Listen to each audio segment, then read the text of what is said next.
Mission Log, a Roddenberry Star Trek podcast. Episode 198, Disaster.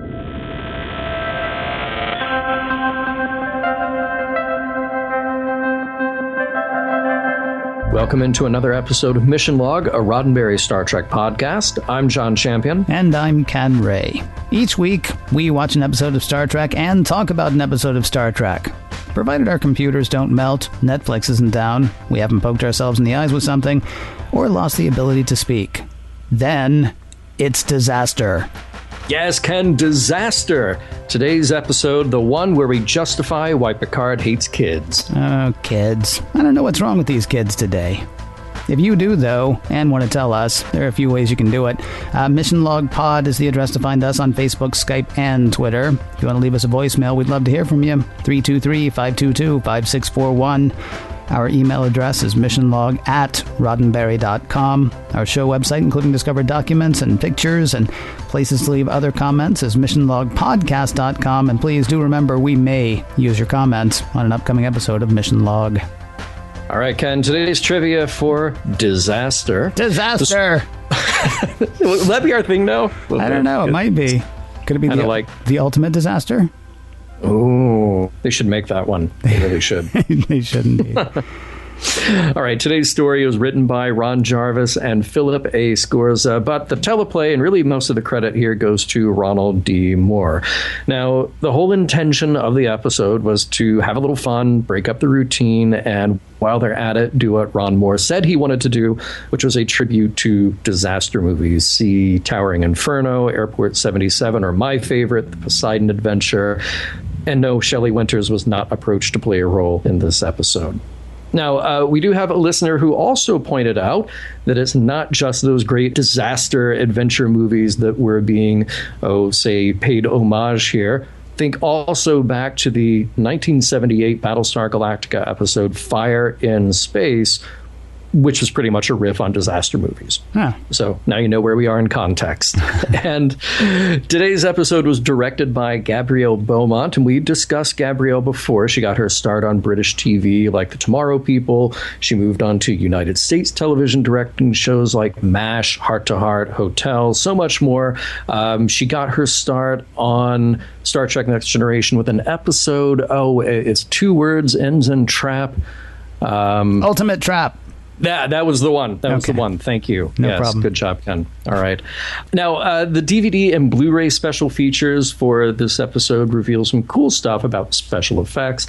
The containers, I really like this one. The containers get sucked out of the cargo area where miniatures filmed on their side and then just allowed to fall out of frame. So we've talked about this before, I think, where a lot of the shots of spaceships, particularly if something's going to explode, you actually film it from underneath. So then the debris falls toward the camera and you don't have that problem that you would have with those, say, gravity playing a role. And then you see pieces of a model kit falling if you were to film it straight on.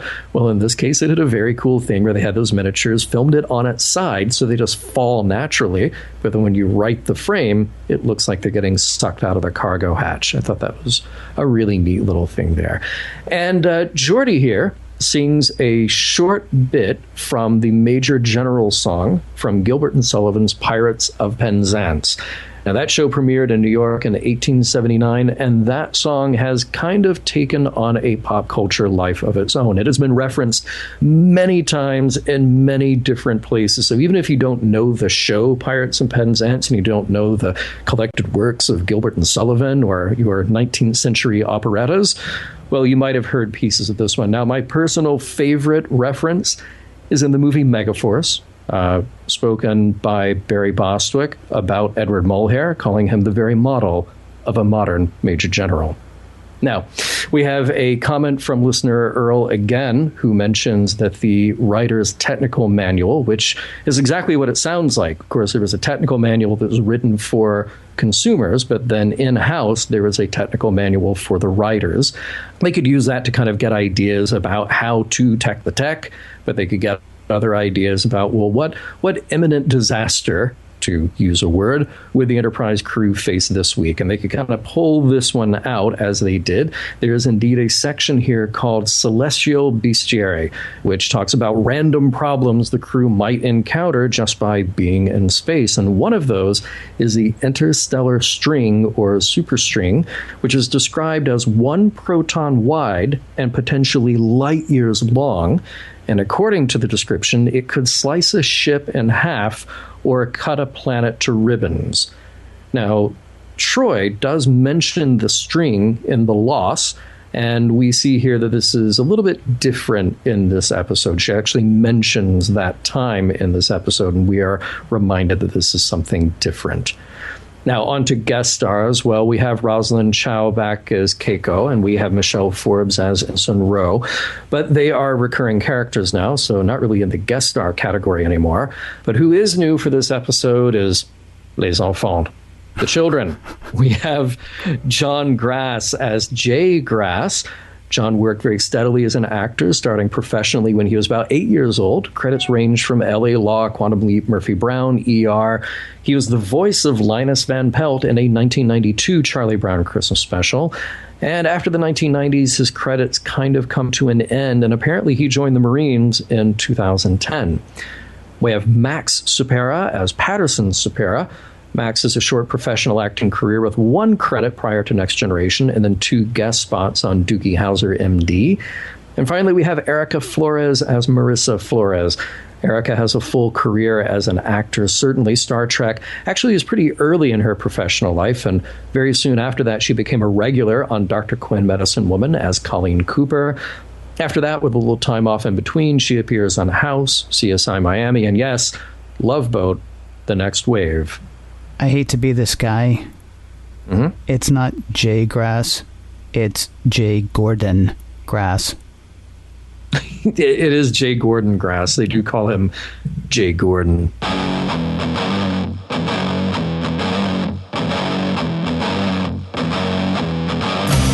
The listeners, John, Ken, and the computer, are each in their places as we begin this episode.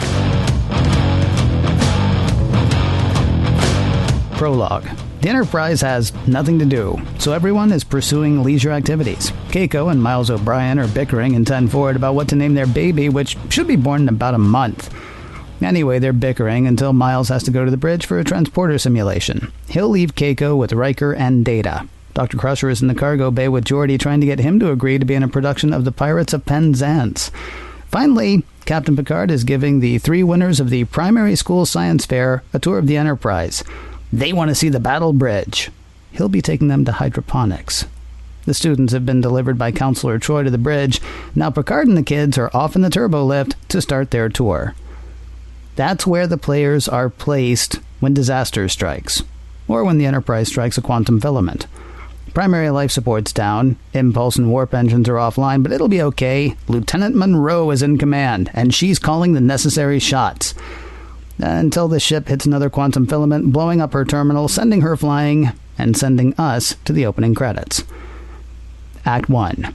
The Enterprise computer is down. They've got impulse engines, but no way to control them. All eyes turn to in-command Lieutenant Monroe, who it turns out kinda died. Turbo lifts are inoperative, so Miles, Troy, and Ensign Mandel are trapped on the bridge. In the turbo lift, Captain Picard is injured. His ankle's broken. Worse still, he's stuck with the 3 crying science kids. A sense of doom sets in among the youngsters. Captain Picard orders them to stop crying, which makes them cry more.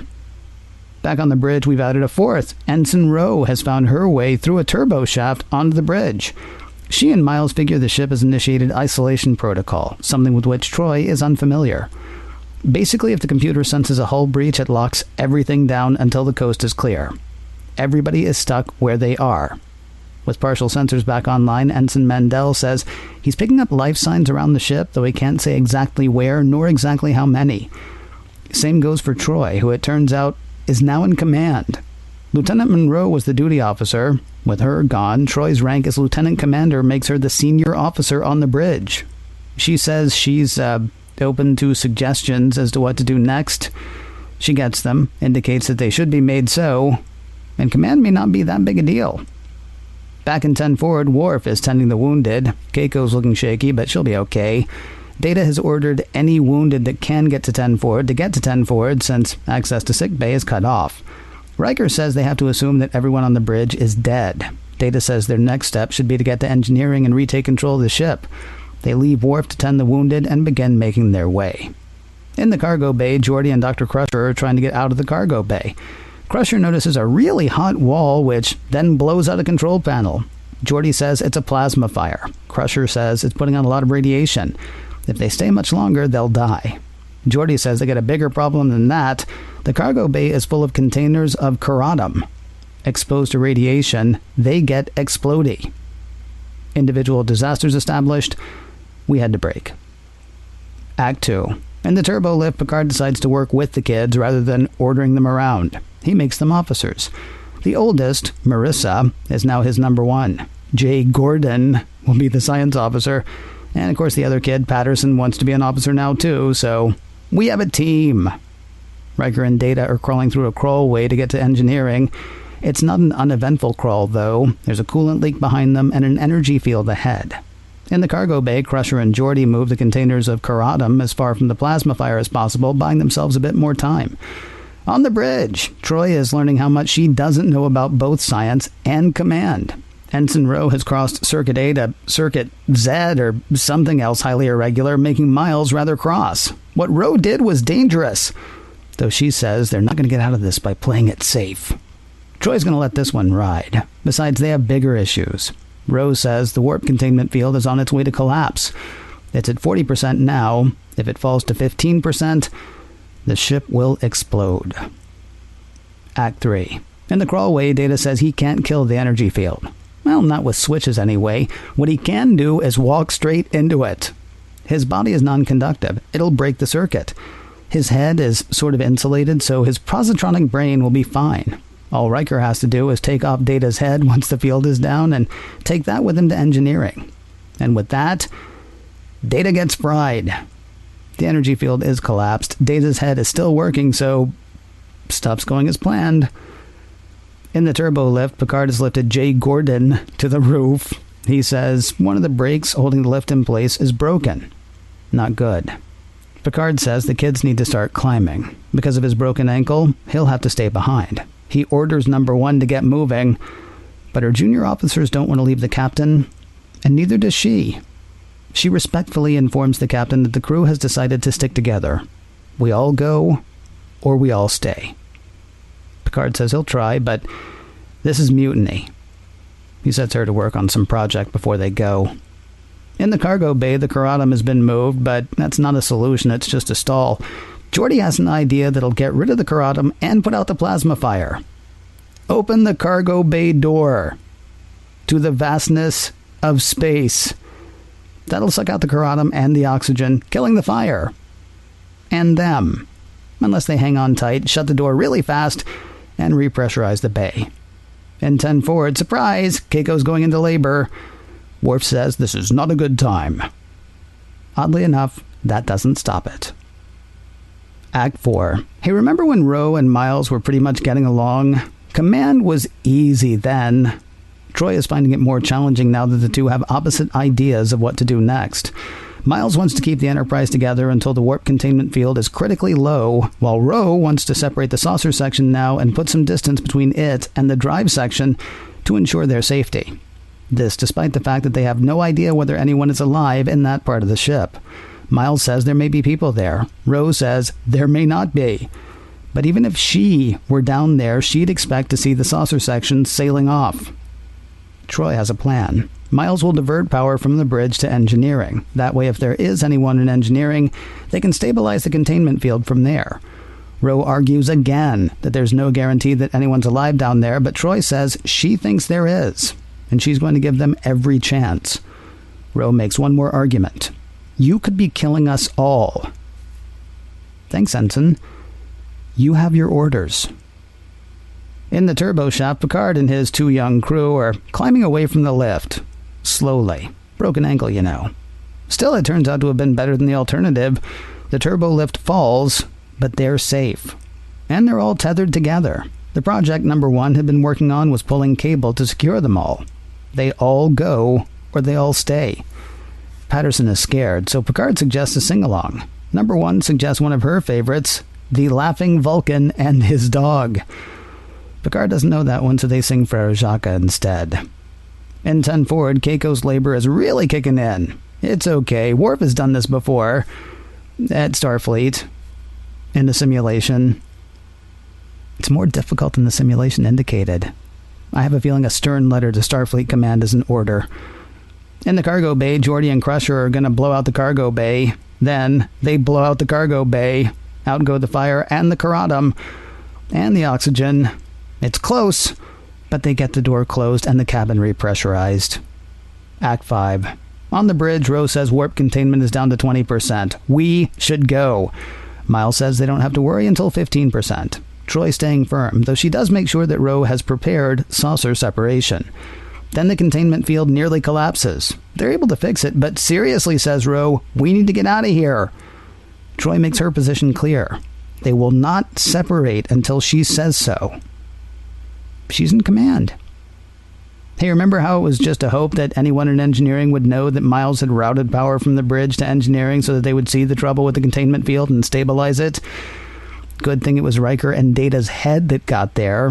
It's Data's positronic hookup that lets him know the power is being rerouted, indicating that there's something that they need to see. And there it is. The warp containment field is giving way.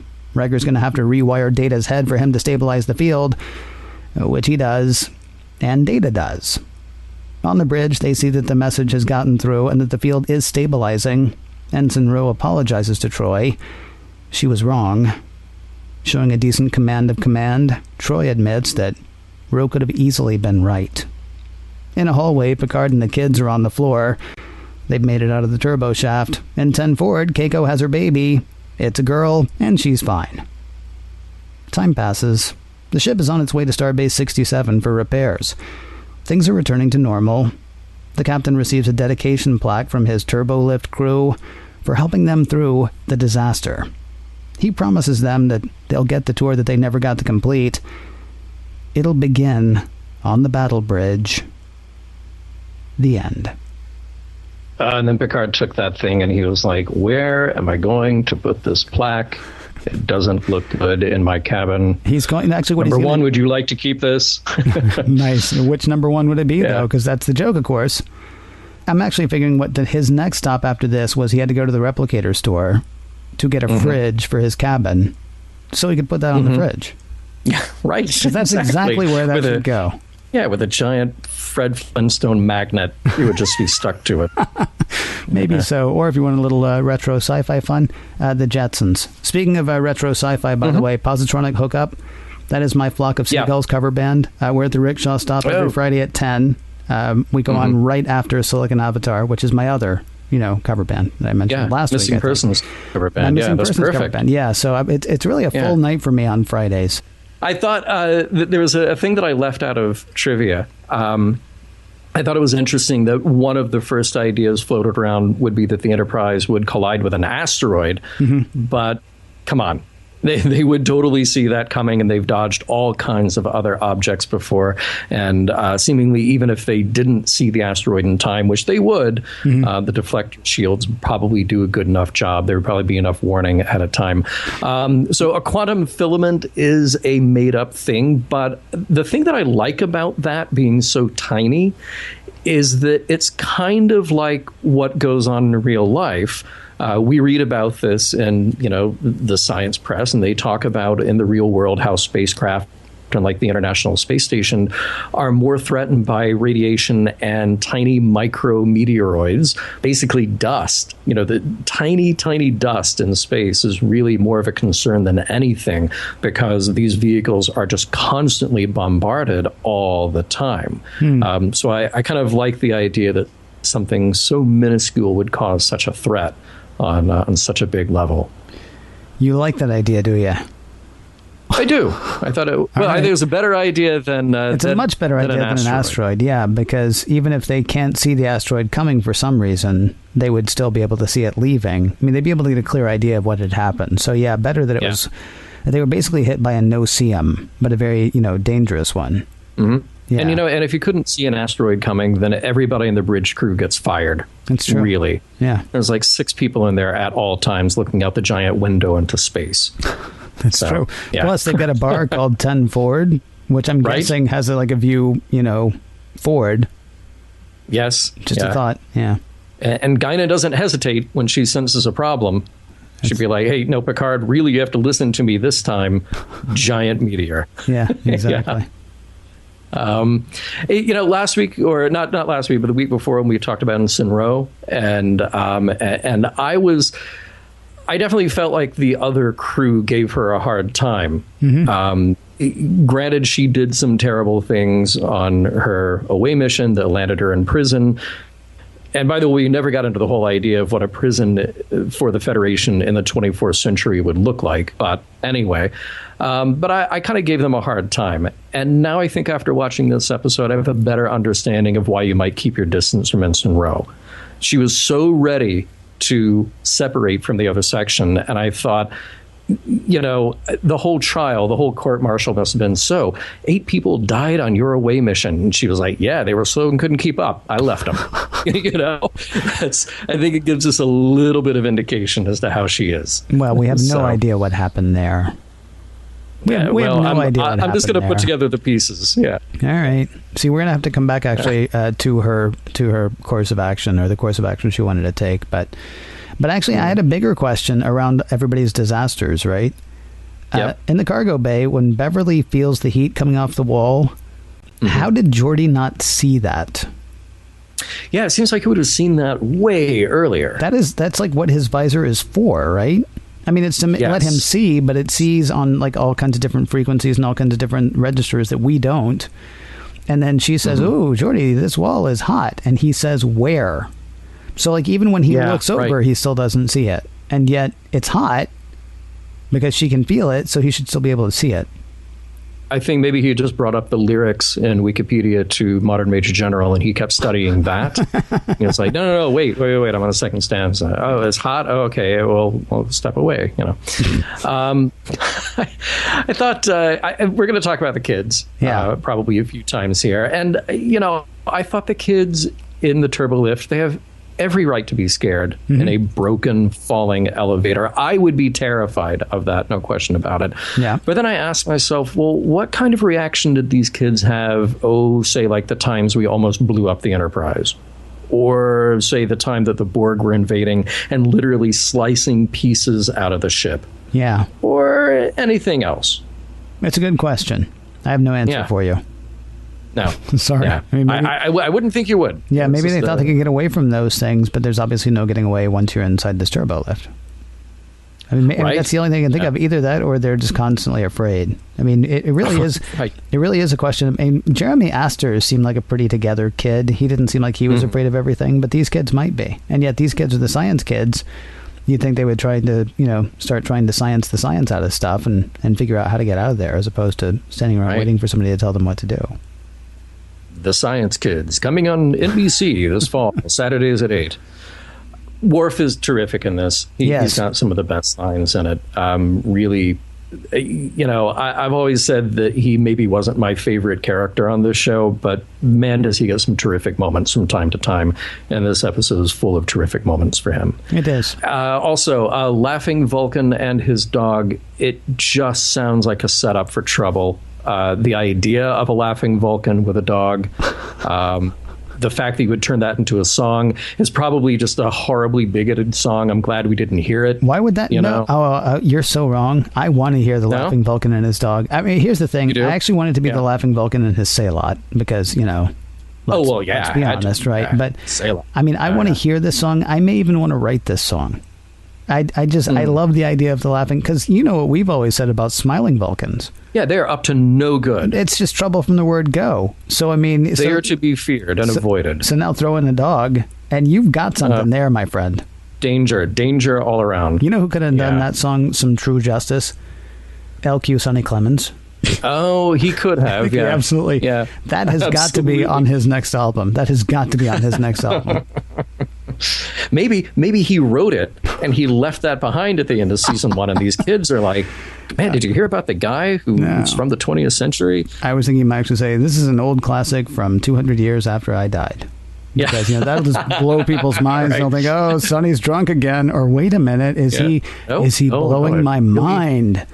He might be. Yeah, he might be.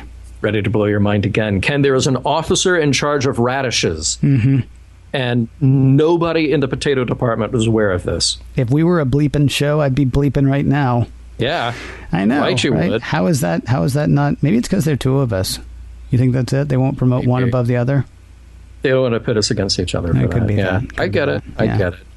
I was wondering, of course, something about this episode is that you have to create these instances where every good idea that they have to solve the problem is immediately negated by something very bad that will happen. Mm-hmm. Now, we've seen the primary hull separate before a few times. We know that this is a thing that the ship can do, and it's not maybe easy, but it's a thing. Like, it's prepared to do that. And I thought, well, maybe under other circumstances, it actually would have been a great idea to separate the hulls or launch some shuttles or something to get an outside view of the damage, get an outside view of maybe what you could do to the ship. Rose is making assumptions. I know we'll come back to Rose. Rose is making assumptions about who's alive and who's dead and who could live and who could die. But it just seems like, hey, well, if we get out of here, if we separate and we go take a look, we could swing around and look in a window, because there's windows literally everywhere on this ship. Get an idea. Maybe somebody's put up a sign in one of the windows saying, still alive. You see, I think that's true if you can take a shuttle, but I don't think you can take the whole saucer section and get that close to a window. It doesn't have to be close, but I'm sure that they have monitors, scanners. They could get a look. I think you're overthinking it. I'm totally overthinking it. Okay, good. All right. That's what we do. Because seriously, I was about to start arguing, and then I'm like, is this really worth it? Yeah, no. No, not at all. A little disappointed that Worf didn't cut the umbilical cord with his teeth. I thought that would have been a very Klingon moment for him. Interesting, although I would have settled for one of those knives, with like the two blades that come out of the side of the big blade. That would have been fine. Because I always do a dramatic close-up of that happens. Exactly, like the Klingon switchblade, just like, I got this.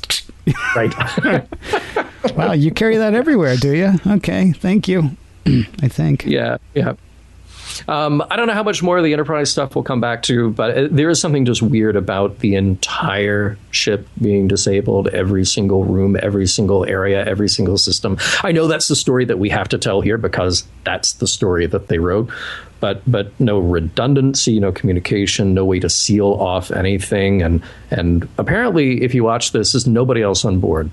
It's just a ship with 1,000 people, and we've got our crew, and we got 3 kids. That's pretty much who we've got. They're the people that we're concerned about, right? Everybody else is probably just sitting tight. Like, figuring this will pass. Because, you say there's no way to seal everything off. That's the one thing the computer actually did. It sealed everything off. Well, yeah, it sealed off areas. Yeah. But then, like I said, you couldn't talk to anybody. You don't hear a guy, say, from another room, like tapping on the wall, going, hey, we're in here. They might be sitting tight, but you would think that they've all gone through some kind of training that says, if the ship doesn't work, here's what you do. This actually, okay, Ronald Moore actually said he wanted to do a disaster movie. This could have been a whole season. Because you're right. There are 1,000 people on the ship. Break them all up. So how many people did we deal with today? Maybe 15. So divide that by 1,000, you got that many more episodes. Yeah, right. Where were you when Enterprise struck disaster?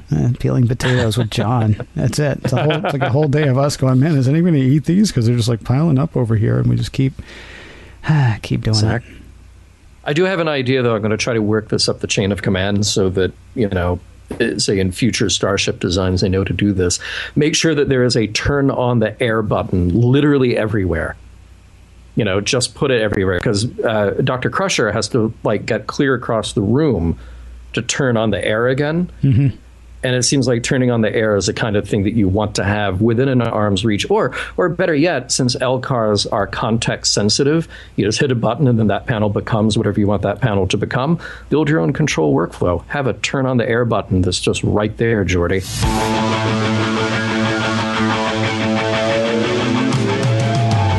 Roughly halfway through the episode, it is up to the listeners, John, Ken, and the computer, to work toward resolution.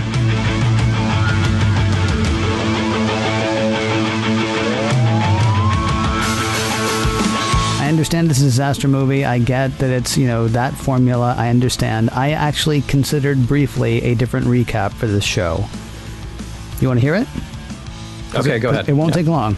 Act 1, establish locations before disaster. Act 2, establish problems. Act 3, establish solutions. Act 4, enact solutions part 1. Act 5, enact solutions part 2.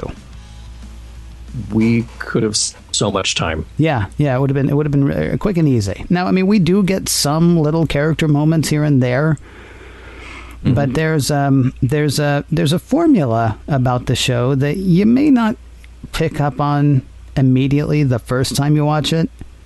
But if you happen to have the good fortune of needing to watch it 2 or 3 times over a couple of days, boy, oh boy, is that cookie cutter. Yeah. This is one of those cases where you kind of wish that you were a fly on the wall in the writer's room and this is coming together, because did they sit around and say like, oh, hey, remember that scene in the Poseidon Adventure when the guy does this and they got to go up the stairs and then Shelley Winters has to swim? That falls at this point in the movie. So how far along do we make our characters go before they start to resolve the problem, knowing that we've got 48 minutes to do it and we've got to land at this point? And that's kind of what they do here. It is an interesting idea to kind of write to the formula rather than maybe just deciding ahead of time, well, what does character arc necessitate of the story? I almost wish they had done something where, and maybe this is for next segment, I don't know, but I almost wish they had done something where they had told us 4 different stories. Like, what was that? That comedy that came out in the early 90s, 4 Rooms or something like that, about a bellhop in a hotel, and we were seeing 4 different stories that were going on concurrently. Do you know what I'm talking about? Oh, right. That doesn't matter because things like this happen all the time. I mean, but this whole like, okay, let's put everybody in trouble. Okay, let's have everybody solve their thing. Okay, let's have everybody enact their solution. Okay, let's have everybody be fine. I mean, that really is what it is. And you can match almost every scene. The only one that doesn't work with that is Crusher and Geordi get out of their issue in Act 4. Everybody else it takes until Act 5. And it's like, I don't know. I don't mean to sound, I apologize. I'm not impressed with the structure. I mean, there are character things that we'll get to, and we can go ahead and start on some of those if you want to, but just, yeah. Well, I think the difficulty is I think I've actually jumped ahead. Go ahead. No, but I think that's okay, because we have to get it out front right away that this episode is the story structure. I mean, it really is. So that's the kind of stuff that we get to analyze here rather than what we normally do in this segment. And that's okay. We always appreciate when Star Trek sort of breaks out of what we expect of it. And like I said back in the trivia, well, that's what they wanted to do. They wanted to write something that would not be predictable Star Trek formula. It's sort of like doing a Mirror Universe episode or something like that, where you just sort of break down all the barriers and say, here, we're doing something different. So cool. So they did that here, and I respect the intention of doing that. Okay, do me a favor. We have to come back and address whether or not they actually did that in the next segment. Because I'm not 100% certain that they did, but we can talk about that because we need to get to the other stuff. Okay. Well, let's talk about character stuff then. Right off the bat, I'm a bit conflicted about Keiko. Because here's the thing. I love the idea of exploring family life in the 24th century. I really do. And I love the idea of giving our characters a bit more depth than just their jobs. Yes. And interesting choice to give that to O'Brien, who sort of appears here and there, but he's around enough that you expect him from week to week. But he's not as well developed as some of the other characters on the show. Yeah. So that's fine. We're going to explore his character a little bit more, give him a little more depth, and we'll do that by exploring his family life a little bit. But my problem so far, and I understand that there is more Keiko to come, but my problem so far is that she just seems written badly. Like they've been watching too many sitcoms. We have this bizarrely rushed marriage where we meet a character that we have never met before, like, oh, and she's getting married. Okay, well, I wish I had known that they were dating, but so be it. Right. Now they're getting married. And then before you know it, they're arguing at breakfast. And then before you know it, Miles has this weird jealous spout because of the condition that the crew are suffering at the time, but that's how his manifested itself. Right. And then the next thing you know, oh, they're having a baby. Oh, okay. Yes. So they are, and it feels very situational. And I really just wish that we knew more about Keiko before we got to that point, because it feels very by rote. Yeah, and then when we finally see her on screen, it's not even the whole, how to deal with it or, the big changes that are coming. It's them doing the stupid argument about, I thought we were naming him after my father. I thought we were naming him after mine. You're right. It's very sitcom, as you say, but not even like good sitcom. The good sitcom is when Worf is, doing his whole thing. Have you done this before? Right. Yes. No. No. It's actually very cute. As you mentioned earlier. So yeah, there is sitcom with Keiko. It's just not with the person that the sitcom's supposed to be happening. Yeah, it's unfortunate, and it's another one of those situations where you just think, man, how did they discuss this in the writer's room, where they just said, well, we've got Keiko, so pregnant? I mean, it just seems a little odd. I felt like with the kids, there were some very good moments. Some great moments actually with them, and then there were some really terrible moments. And I felt bad for Marissa, because it just seemed to me, again, going back to the idea of the writers in the writers' room just saying, like, okay, here's a character just defined by this one thing. I feel like the writers look at Marissa and they say, okay, she's shy, maybe going through some preteen angst / depression. Okay, yeah, we're good to go. That defines that character. Let's move on. See, that's interesting, because I actually found her very believable. But I have to ask you a weird question. When's the last time you hung out with like a 10 to 13-year-old girl? It's been a very, very long time. Yeah. See, I've got a niece who is my niece by marriage. So, I mean, okay. I've been around since she was like 1.5, 2 years old. But, I see her very rarely. We don't live in the same part of the country or whatever. And it's really only been in the last year or two, maybe 3 now, that she and I have actually been able to talk. And it's because I didn't like, these weird things would happen where, somebody would say something about boys and she would look at me like, like I'm her little brother as well. She just had no use for talking to me or whatever. So finally I started talking to her, instead of talking to her like a 10 or 11-year-old, I started talking to her like a person. And eventually she started talking to me as well. And now we have an okay conversation. I mean, have an okay relationship, an okay conversation. She's also obviously gotten a little bit older as we've gone. But Marissa was actually a fairly believable character to me because of having dealt with a relatively similar situation, except of course, instead of being like an older uncle or whatever, he is in charge of everybody's life. I mean, she's going to be a little reticent to say something, I think.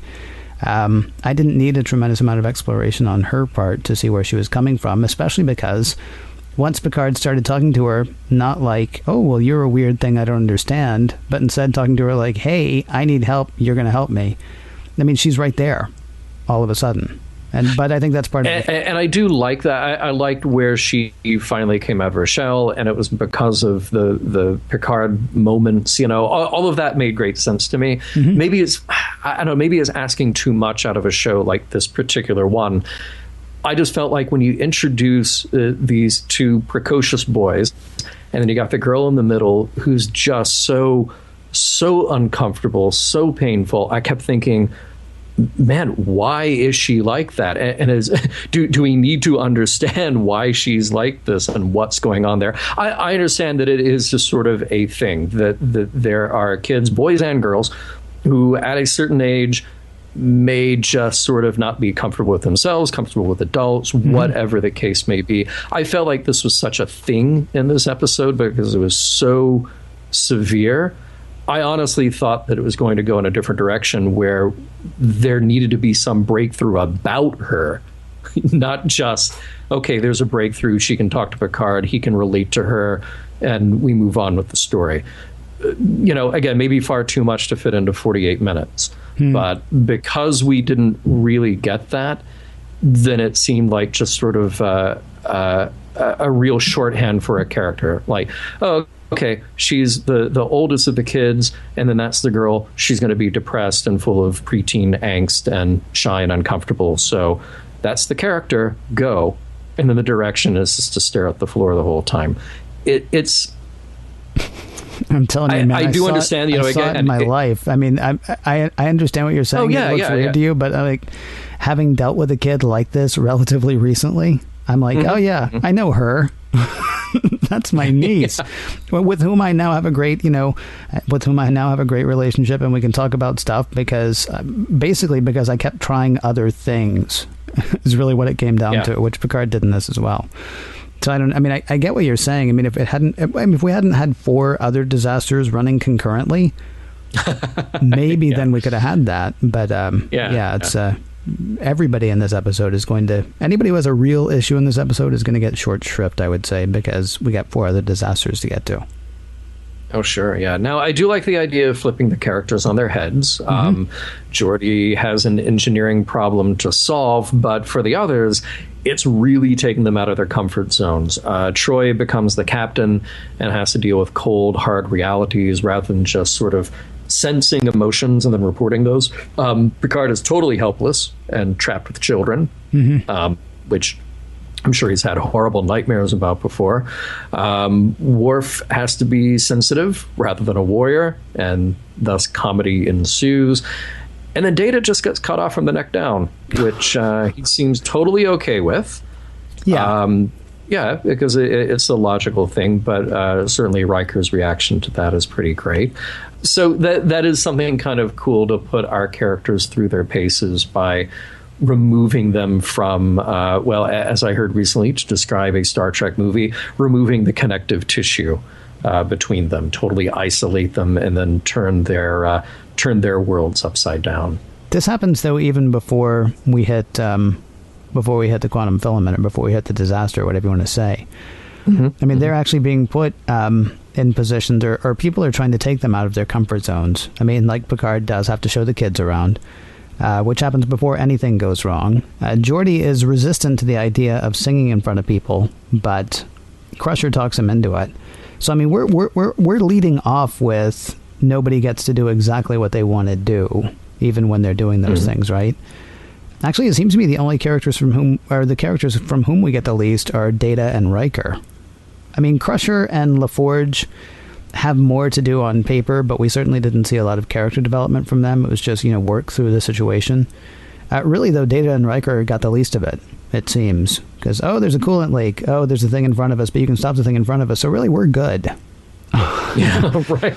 All the way through, which was kind of, although they had a great, I thought their scene was actually fantastic in the crawl way. Not the one where they crawled fast, but the one where they're like, so listen, you're going to take off my head and it's going to be fine.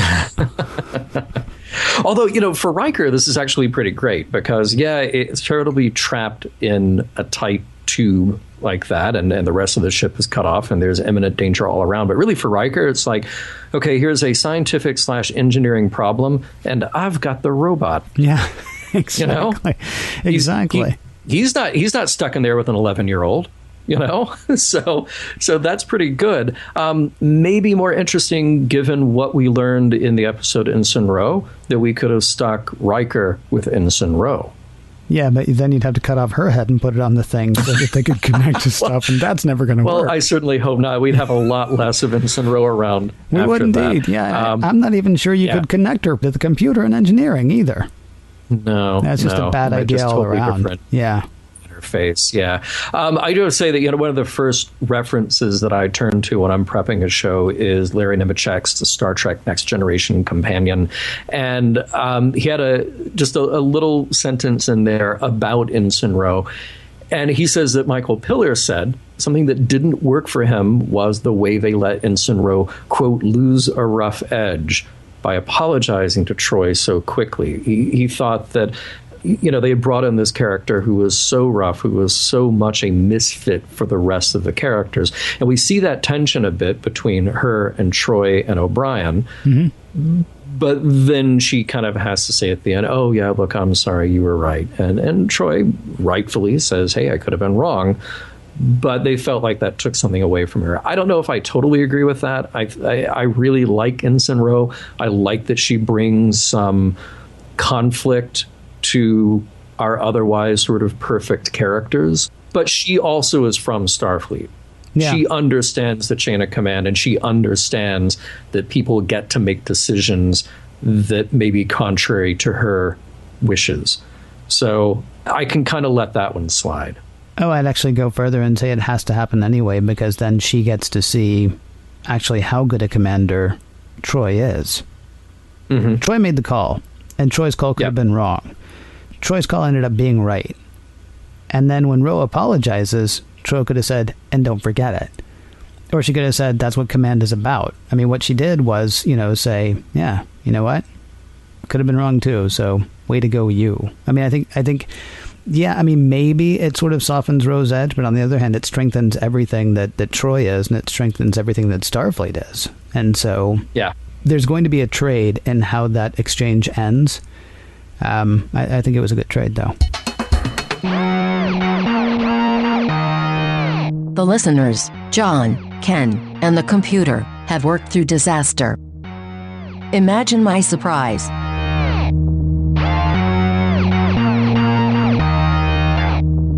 Disaster 91, starring Patrick Stewart and not Shelley Winters. Disaster, John, an episode of Star Trek, The Next Generation. Feels to me like a disaster movie would be right up your wheelhouse. Is it up your wheelhouse? In your wheelhouse? It is up in my wheelhouse. It feels like it'd be somewhere around your wheelhouse. I don't know what that means, though, for a 48-minute TV show that seeks to honor a 2-hour disaster movie. So I ask you, John, Disaster, does this episode hold up? Well, kind of like I said last week, it sort of depends on what you expect to get out of the episode. Mm-hmm. This is an episode that is meant to be a character piece. We take the characters out of their comfort zones, we turn their worlds upside down, and then we see what happens. We see how they deal with it. But, it's not particularly deep character episode like, say, Family, which is awesome. Then you can look at this and say, well, it's a disaster movie homage, which is fun, but the Poseidon Adventure holds up way better. Go just look up Irwin Allen on IMDb. If all you know is Lost in Space and Voyage to the Bottom of the Sea, well, his litany of disaster movies in the 70s are just fantastic. That sort of set the standard. Unfortunately, I think that whichever slice of that you're looking for, whether it's the character stuff, and there are great moments, like we said, Worf has great moments. I think Picard has some very good moments. Whether it's that you're looking for or the disaster movie angle, neither of them really add up. They don't really hit full throttle at any point in this episode. It doesn't mean it's a bad episode. Mm-hmm. There's something here that I understand where people can enjoy it, for sure. But in the end, it left me a little bit cold. It's not one that I can very heartily recommend. So I have to say no on this one. How about you, Ken? Well, it's interesting. I guess it depends on, again, as you said, what you're looking for exactly. It's fine. Mm-hmm. It's completely inoffensive unless you're really bothered by the Keiko relationship or the constant bickering between the two of them. It's got some interesting character moments, but not huge interesting character moments. Again, if you have to watch it 2 or 3 times in a row, it becomes very formulaic. I think if you sat down and watched it, you'd be like, oh, okay, that's 48 minutes. or an hour with commercials, and that's okay. I mean, there's no reason to not recommend it, but there's really no reason to recommend it either. I hate to sound like a jerk, but there's a bit of self-indulgence about I want to do a disaster movie. Well, okay, go do a disaster movie then. This is Star Trek. And while it feels like you're in the middle of this show and you can make however many seasons, it's finite. And especially the way we watch it, I kind of want them all to be great, and I know they can't all be great, but I at least want them all to try to be great. I don't want them to try to be the reshoot of Psycho. I don't want them to try to be, this week, what was it? There was another one relatively recently, wasn't there? The Manchurian Candidate. I want to make the Manchurian Candidate in space. Okay, well, go do that. We're doing Star Trek over here, darn it. So, I mean, it's fine. And there are even messages, I would say, that are fairly Star Trek-y messages. But, I mean, when it's all over, it's sort of like, you know, okay, now I want to watch something really good, in a way. Yeah. I think that's exactly it. Like, there's nothing offensively bad about this episode. There's not even anything bad about this episode. No. It is fine. It's fine. But it's so fine that I can't really recommend it. Yeah, exactly. It absolutely is fine. It is hitting 100%. It is hitting peak fine. Yeah. What is the what's the joke from the player? What about the truth? What about the beauty? What about the way it tested in Canoga Park? Okay, this will test fine in Canoga Park. There's nothing to offend anybody in this episode. Maybe the crying kids, because they could have hired actors that could actually sound like they were crying, and maybe the Keiko thing. Otherwise, this is a completely inoffensive episode of Star Trek, and some of our favorite episodes of Star Trek are very offensive to some people. Mm-hmm. They're also absolutely very empowering to other people. And this one's just like, I mean, it is great. You know, say what you want to about the Poseidon Adventure. I don't think a lot of people see it as a deep reflection on the state of humanity. It's a disaster movie. And yeah, that's what you get out of this episode, but that's about it. Now, that said, there are messages. What was the guy's name that Kirk took with them? Is it Tormelin that Kirk took with them to meet Baylock? No. It's not Tormelin. Who is it? Doesn't matter. No. We'll call him the guy who now lives on Baylock's ship, hopefully. Fingers crossed that he actually lives. When you actually challenge people to show up in a situation, they will. That's a very sort of Star Trek idea, right? When the situation calls for it, people who you might not expect to show up can show up. Picard can actually, deal with these kids. The kids can actually turn it around from being these crying things that are worried to actually an effective team. Troy is nowhere near fit for command at the beginning of this episode, except she, it turns out, is fit for command. She's just not quite ready for it, but she gets there. And of course, Worf dealing with delivering a baby. Not what he woke up thinking he was going to do that day. So, I mean, there's definitely a message there about when you expect the best from people, people will give you their best. Or when you expect something from people, they will actually show up for it. That's a message that we've hit. I wish I could remember specific episodes, but I know we've hit that before. There's also an interesting message here about trying to save everyone. Ro, I don't think Ro was wrong, honestly. This is what I said we would get to later. Yeah. I don't know that she was wrong exactly, except, of course, she was wrong. We wouldn't say that someone who saves 500 people without knowing whether there are another 500 people alive. I don't think we would say that they were wrong, and I don't think we would call them cowards. I think we would say, wow, you saved 500 people. I wish we could have saved the rest. Yeah, I do too. But, okay, but I mean, I don't think you call her anything bad there. But the person who risks their own safety to save 1,000 people, we call that person a hero. Now, I don't think either of them are wrong, honestly, but obviously in a Star Trek universe, and being the best that we're hopefully going to be, trying to be the best that we're going to be, we're going to try to save everybody. And so that's a nice sort of aspirational message. I don't know. I mean, Troy was ready to do it as well. Had it dropped down to 14%, everybody else would have been left, and they would have taken the saucer away. So the not just cutting and running, making sure that you can get everybody, or work as hard as you can to get everybody to safety, and then apply that to greater things, making sure that you can get everybody to a level where they're actually surviving or sustainable or something along those lines. That's also a very Star Trek message, and it was a good thing to see in what honestly is otherwise an almost completely forgettable episode for me. Oh, well, should we say what Andy said? We had somebody write into us. Andy wrote into us to say that this actually is one of his favorite Picard things ever. Oh, wow. In this episode. Yeah, right. Because what is it? Kirk would always do some sort of jump over a table to get someplace they could just as easily have walked to. There is a flagrant Picard pulling himself up in the turbolift door to get to the floor of the hallway when he had been climbing a ladder the whole time. This was really just to show off his arms. This was to show off his pecs. This was to show off his upper body strength, to show there's a little bit of Kirk and Picard, as what Andy said. So I guess for one person out there at least, this is not a completely forgettable episode.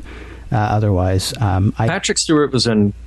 Yeah, he was in great shape. Yeah. And I do not deny him that of showing that off for the world to see. Maybe not for a whole episode. Were there any other messages, sir, that I missed or that you want to hit on? No, well, I mean, I think I want to go back to the first one that you hit, because it's...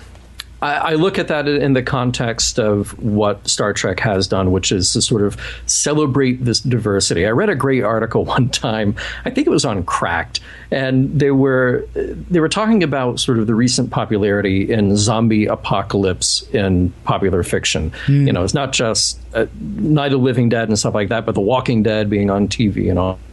And they were picking apart, particularly The Walking Dead, because this is a show where they're constantly getting rid of other human beings, living human beings, because they don't sort of fit in with the team, or they might be dangerous or whatever. And this Cracked article was saying, look, in reality, if you faced a terrible situation like that, everybody counts. Everybody is important. Because sure, you want people like, you know, doctors and engineers and machinists and, you know, all these other people to be around. But you probably also want like the stock guy from Walgreens, because he knows how to get into a Walgreens and where they keep stuff.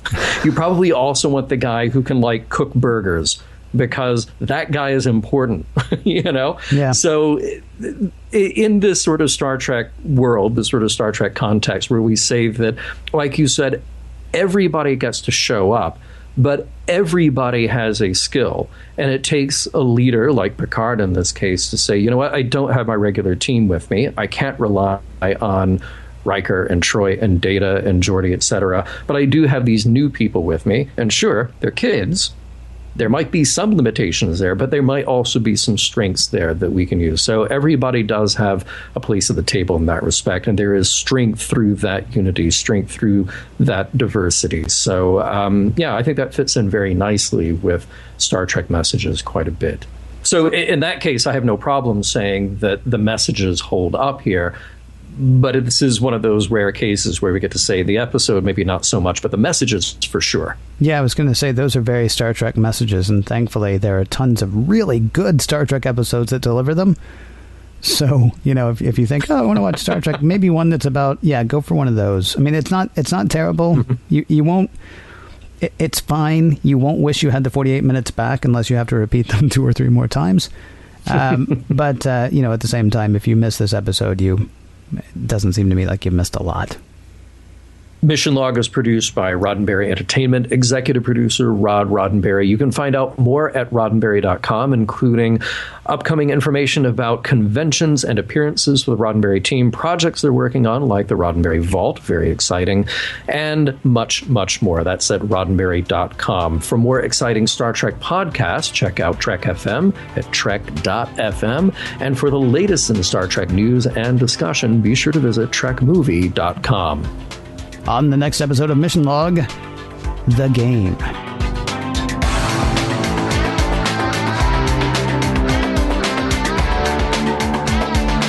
Some of the music for Mission Log provided by Warp 11, online at warp11.com, and from the album Messages by Key Theory, free to download at kitheory.com.